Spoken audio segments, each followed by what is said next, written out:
রাত অনেক গভীর, বাইরে চারপাশ নিস্তব্ধ, ঘরের ভেতর হালকা অন্ধকার। দুই ভাই, বড় ভাই রায়হান 7 বছর আর ছোট ভাই আবিদ 5 বছর, একসঙ্গে ঘরে বসে আছে। হঠাৎ দূর থেকে ভেসে এলো মিষ্টি কণ্ঠে কুরআন তিলাওয়াতের আওয়াজ। আবিদ ভয়ে বড় ভাইয়ের হাত শক্ত করে ধরে বলল, ভাইয়া, দরজাটা খুলবে না, আমার খুব ভয় করছে।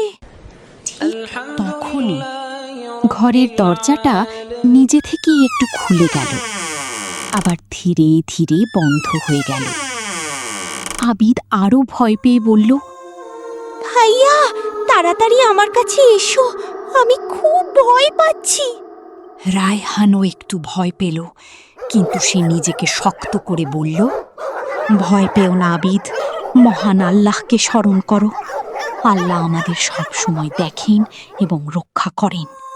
হঠাৎ রায়হান দরজার নিচের দিকে তাকিয়ে চমকে উঠল।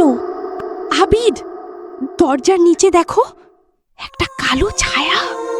আবিদ কাঁপতে কাঁপতে বলল, এই ধরনের নতুন নতুন ভিডিও পেতে ইসলামিক বাংলা ফ্যাক্টস চ্যানেলটি সাবস্ক্রাইব করে আমাদের সাথেই থাকুন।